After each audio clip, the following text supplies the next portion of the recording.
ഞങ്ങൾ സത്യത്തിൽ തോൽവി സമ്മതിച്ചിരിക്കുകയാണ് സർക്കാരിന് മുമ്പിൽ. കഴിഞ്ഞ 58 ദിവസങ്ങളായിട്ട് നമ്മളിവിടെ ചെയ്യാത്തൊന്നുമില്ല.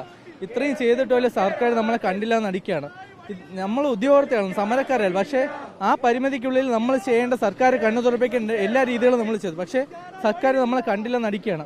ഈ 10,000-ഓളം ഉദ്യോഗാർത്ഥികൾ ഈ 2 ദിവസം കഴിഞ്ഞാൽ പെരുവഴിയിലാവുകയാണ്.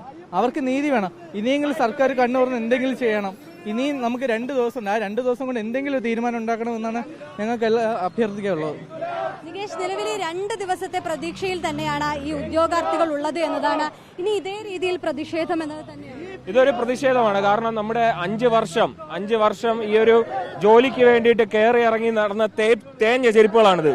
നമ്മൾ ഈ അധികാരികളടുത്തും ഈ ഓഫീസുകളിലും കയറി ഇറങ്ങി നമുക്ക് ഇനി എന്താണ് ചെയ്യാനുള്ളത്? ഈ ഒരു ചെരുപ്പ് തേഞ്ഞതല്ലാതെ നമുക്ക് അർഹതപ്പെട്ട തൊഴിൽ ഇതുവരെ കിട്ടിയിട്ടില്ല. അപ്പോൾ ചോദിക്കുമ്പോൾ മൊട്ടാപ്പൊക്കെ ന്യായങ്ങളാണ് പറയുന്നത്. എന്താണ് പറയുന്നത്? സാമ്പത്തിക പ്രതിസന്ധിയാണ്, ഇതാണെന്ന് പറയുന്നു. എന്നാൽ ഇത് ഒരു പ്രതിഷേധമാണ്. ഇത് നമ്മുടെ ചെരുപ്പുകൾ തേഞ്ഞ ഒരു പ്രതിഷേധമാണ്. ഈ ഒരു ജോലിക്ക് വേണ്ടിയിട്ട്, അർഹതപ്പെട്ട തൊഴിലിന് വേണ്ടിയിട്ട് അലയാൻ തുടങ്ങിയിട്ട് ഇന്ന് 58 ദിവസമാണ്. ഈ 58 ദിവസം കൊണ്ട് ഗവൺമെന്റ് കണ്ണു തുറക്കുന്നില്ല എന്നുള്ളതാണ് നമുക്ക് പറയാനായിട്ടുള്ളത്. ഇതിൽ നിന്ന് നമുക്ക് കിട്ടിയത് തേഞ്ഞ കുറച്ച് ചെരുപ്പുകൾ മാത്രമാണ്. ഇത് നമ്മളിന്ന് നോർത്ത് ഗേറ്റിൽ കൊണ്ടുവച്ചിട്ട് ഈ ചെരുപ്പിനെ സാഷ്ടാംഗം പ്രണമിക്കുന്ന ഒരു കാഴ്ചയാണ് ഇവിടെ കാണാൻ കഴിയുന്നത്. ഇവിടെ യുവാക്കൾക്ക് ജീവിക്കാനുള്ള ഒരവസരമില്ലാത്ത നാടായിക്കൊണ്ടിരിക്കുകയാണ് ഈ ഒരു കേരളം എന്ന് പറയുന്ന ഈ ഒരു നാട്. ഈ കേരളം എന്ന് പറയുന്ന നാട്ടില് യുവാക്കൾക്ക് ഇനി ജീവിക്കാനേ പറ്റൂല. അതായത് പച്ച മണ്ണ് വാരി ഇവിടെ തിന്നു, എന്നിട്ട് കണ്ണുറക്കാത്ത സർക്കാർ. പച്ച പുല്ല് തിന്നു, എന്നിട്ട് കണ്ണുറക്കാത്ത സർക്കാർ. നമ്മുടെ ഇട്ടുകൊണ്ട് നടക്കുന്ന ഈ ഭൂമിയിൽ ഇട്ടുകൊണ്ട് നടക്കുന്ന ഈ ചെരുപ്പ് തേഞ്ഞതല്ലാതെ നമുക്ക് അർഹതപ്പെട്ട തൊഴിൽ ഇതുവരെ കിട്ടിയിട്ടില്ല. 5 വർഷം കൊണ്ട് ഈ ഉള്ള രാഷ്ട്രീയക്കാരടുത്തും ഈ ഉള്ള സർക്കാർ ഓഫീസുകളിലും കയറി ഇറങ്ങി നടന്ന തേഞ്ഞ ചെരുപ്പാണ്. ഇന്ന് ഈ തേഞ്ഞ ചെരുപ്പ് ഈ സർക്കാർ ഓഫീസിന്റെ ഫ്രണ്ടിൽ കൊണ്ടുവച്ചിട്ട് പ്രതിഷേധിക്കുകയാണ്. നിങ്ങൾ ശ്രദ്ധിച്ചിട്ടുണ്ടാവല്ലോ, മുഖ്യമന്ത്രി അടക്കം ഈ വിഷയത്തിൽ പ്രതികരണം നടത്തിയിരുന്നു. നിങ്ങൾ സമരം നടത്തുന്നതിന്റെ ഇടയിൽ തന്നെ നമ്മൾ സമരം നടത്തുന്നതിന്റെ ഇടയിൽ തന്നെ മുഖ്യമന്ത്രി പ്രതികരിച്ച എന്താണ്? കുറെ കള്ളക്കണക്കുകളാണ് കൊണ്ടുവന്നത്. കുറെ കള്ളക്കണക്ക് എന്ന് പറയുന്നത് എന്താണ്?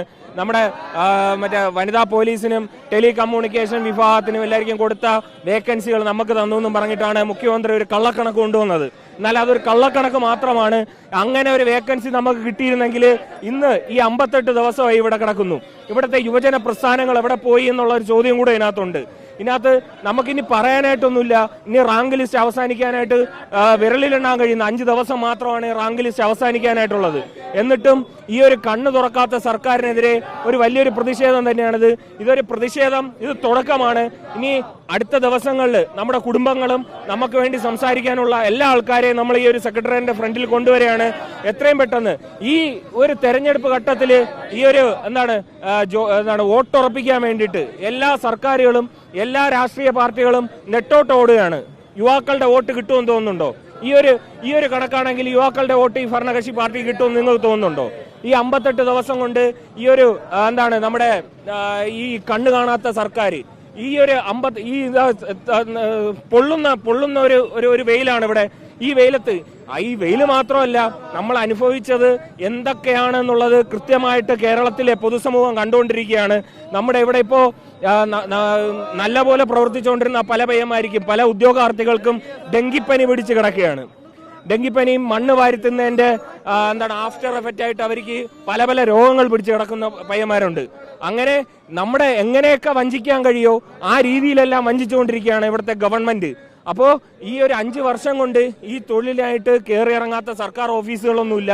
അങ്ങനെ കയറി ഇറങ്ങി തേഞ്ഞ ചെരുപ്പുകൾ ഇന്നിവിടെ നമ്മൾ സമർപ്പിക്കുകയാണ്.